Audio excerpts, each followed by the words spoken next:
Hi, welcome back to Module 1, Non-Formal Education. Today the title of our lesson is Identifying Non-Formal Educational Practices and Corresponding Lesson Components. In this lesson, we will cover the following topics. Number 1, identifying examples of non-formal educational programs and activities, and number 2, explicitly naming the components needed for a non-formal educational lesson plan.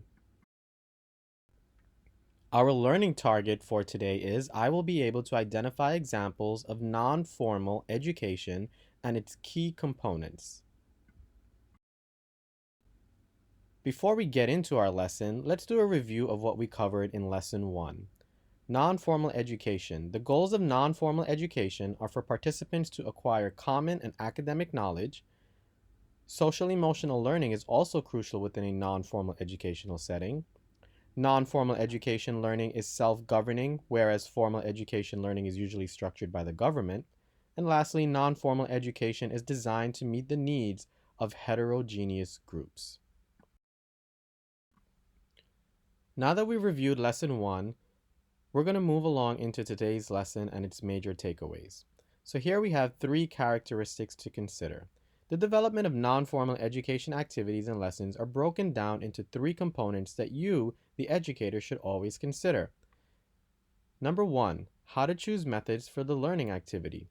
Number 2, how to create and hold space for participants. And number 3, how to develop as a trainer.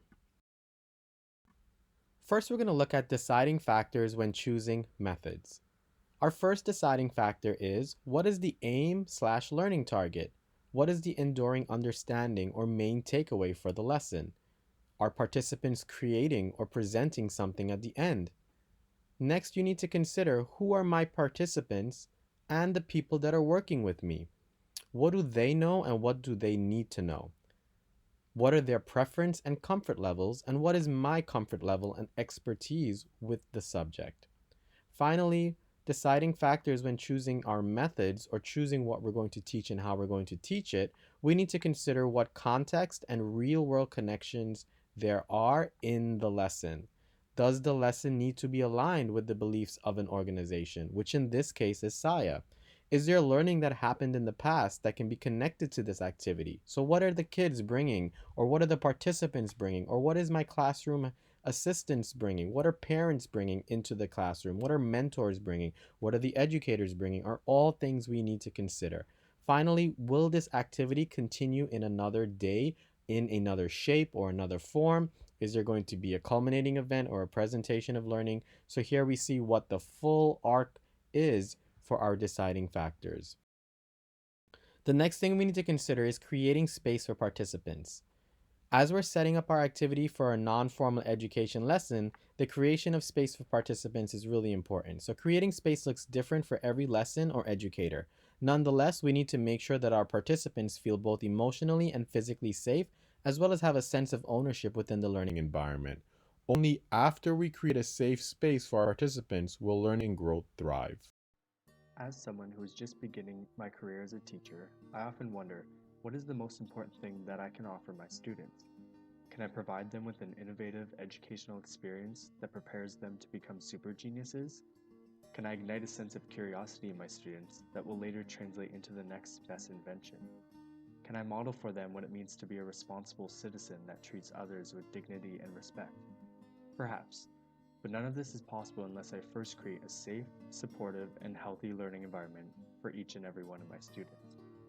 I believe that creating a positive, safe, and supportive classroom environment is one of the most important aspects of teaching. The one thing that I can guarantee for my students is an environment in which they feel safe. As we all know, not all students have a stable home life. Students want to feel comfortable to express themselves freely and not have to fear rejection by their peers or their teacher. This not only benefits their self-image, but allows them to take academic risks, which enhances their overall learning. The way that I view a safe, supportive, and healthy learning environment is like a family. You may not have chose your siblings, your classmates, or your parents, which is your teacher, but you are all in this family together. As a family, you have each other's backs in the hard times and always have each other's best interests in mind. You support one another and want to see everyone succeed. But how do we build the classroom community that houses our family? It is my belief that a safe learning environment must be based on mutual trust and respect and provide social and emotional support for students. This can be achieved by implementing practices that foster support. Firstly, students strive on routine and stability. Most people are privy to the classic classroom guidelines, but it is important to take this one step further. As the facilitator of the classroom, teachers must take a step back and allow the students to create the classroom guidelines. Rather than telling the students what they ought to do and why, this approach allows students to collaborate in the process and feel a sense of responsibility and ownership. The teacher can prompt students throughout the process by asking questions like, what helps you to learn while you are in class? What stops you from learning? How should we respond if someone fails to keep these agreements?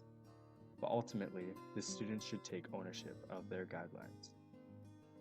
Another way to build classroom community is by developing personal relationships with each and every student so that they are understood as an individual and the teacher is aware of each student's needs.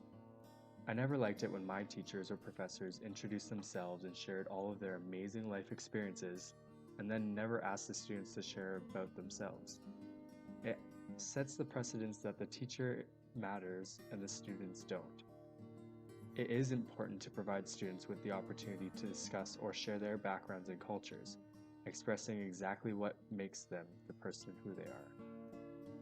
I like to think of myself as less as a teacher and more as a facilitator of education. I do not transmit my knowledge to students. I learn far too much from my students to not have the learning be reciprocal. Rather, I provide students with learning environments in which they have responsibility for their own learning. Teacher-facilitated, student-driven learning allows students to learn by doing, writing, designing, creating, making, solving, not just by listening. Ultimately, when it comes to building a classroom community, believe in your students and they will begin to believe in themselves. It may take a while for you to instill this understanding in your students, but once students realize that we genuinely care for them, we know we are on the path to creating a positive and healthy learning environment. Now that we have a really good understanding of how to set up our classrooms so that our students feel empowered and welcomed, let's look at the different types of non-formal education activities we can encounter. For indoor activities, there are conferences and conventions, athletic training centers such as gymnastics, kickboxing, and karate, after-school programs, museum workshops, professional development seminars, music classes, etc. For the outdoor arena, we notice that there are after-school programs, sport leagues such as Pee Wee, minor or major, certification programs such as driving school, flight school, horseback riding, community outreach and stewardship programs, environmental education programs, and summer camp programs. I am completely aware that this list is not a fully fleshed out list. However, I just wanted to provide some examples of where non-formal education can be found so that you can make those connections in your curriculum development.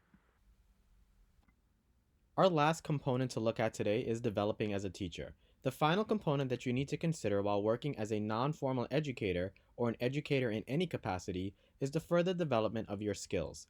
While there are many pointers on how one may become a better educator, it should be noted that you are already on the right path by participating in professional development intended to expand your knowledge and thinking as a lifelong learner. Honing your skills as an educator is a lifelong process, one which becomes more evident with each lesson you facilitate. Moreover, the benefits of developing your skills as an educator will help you in many other aspects of your life, as noted in this video entitled How to Be a Good Teacher. A discussion of how to be a good teacher sounds a little narrow and probably not very relevant to most of us. Few of us want to be a school teacher, instructing children in some narrow academic subject or other, which is what we overwhelmingly associate with the word teacher. The person in a rather frayed jacket in front of the class, the type who may have bored us rigid for long stretches in our early years. However, teaching is far from being something that we only need to learn if we're contemplating a career in education. Considered properly, teaching by which we mean the vital business of getting an important idea from one mind into another, is one of the most crucial life skills that any of us ever requires. It's vital in any relationship, office, or family we'll ever belong to. Every one of us, whatever our occupation, needs to become a good teacher, for our lives constantly require us to deliver crucial information with grace and effectiveness into the deep minds of others. We can admit quite candidly that most of us have probably started off by being quite bad teachers. This is nothing to be ashamed of. Like most things, teaching can and must be learnt. What then are some of the prerequisites of the good teacher? Here is a start to the list. The good teacher never blames another person for not already knowing.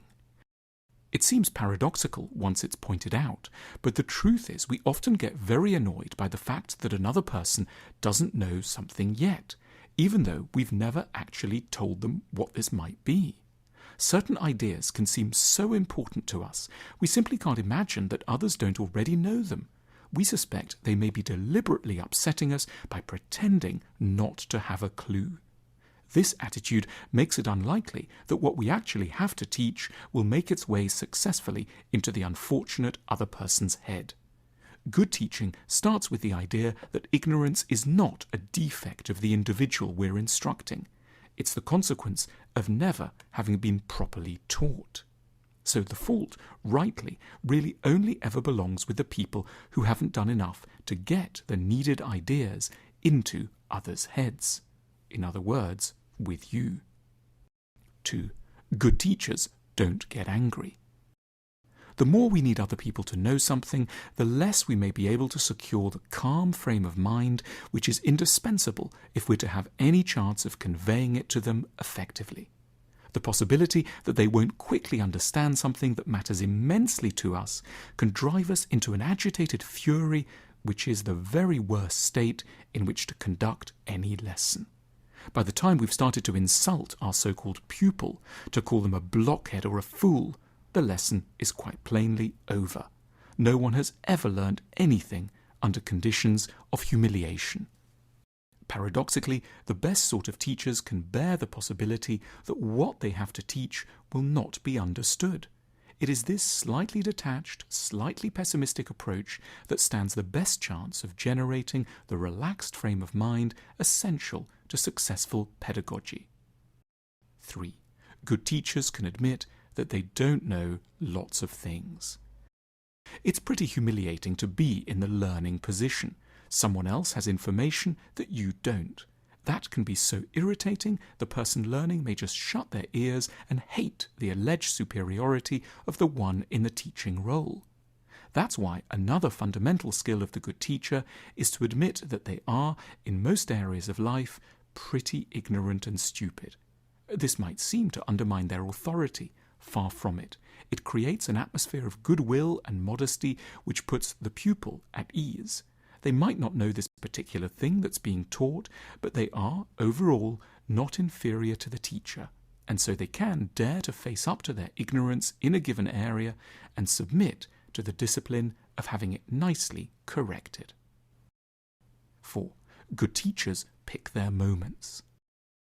As bad teachers, we tend automatically to try to teach a lesson at the moment the problem arises, rather than selecting a time when it's most likely to be attended to properly. Crises aren't the best times for a lesson. We might have to wait a long time, 3 days after an argument for example, in order to pick just the opportune occasion to deal with its underlying dynamics. When our partner is stacking the dishwasher and humming a song, might be the wisest moment cheerfully and innocently to refer back to something that truly maddened us a little while back, but over which we were at the time sagely silent. As we're beginning to see, the more desperate we feel inside, the less likely we are to get through to others effectively. It's deeply unfortunate that we typically end up addressing the most delicate and complex teaching tasks just when we feel most irritated and distressed. We suffer from a panicked feeling that if we don't jump on this right now, an issue is going to go on and on unchecked forever. Precisely not. We should be more confident that not jumping on an issue is what is in fact going to allow us to fix it properly a little way down the line. 5. Good teachers are also good students. Good teachers know that everyone has a lot to learn, and everyone has something important to teach to others. We should never get incensed if someone is trying to teach us something and snap back, "I want you to like me just as I am." Only a perfect being would be committed to remaining just as they are. For all the rest of us, good learning and teaching are the only ways we'll ever be able to progress and grow.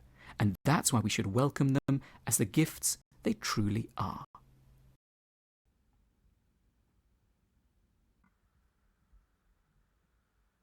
We've reached the end of lesson number 2 with a learning target of I will be able to identify examples of non-formal education and its key components. Tomorrow, our learning target will be I will be able to construct a mini non-formal lesson plan using key components of non-formal education.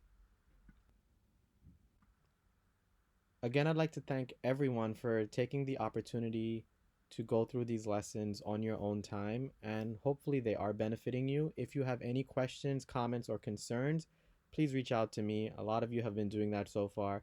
Again, I'd like to make it known that there will be a quiz on the Google Classroom platform for you to complete that corresponds to this lesson. The name of the quiz will be Module 1, Lesson 2.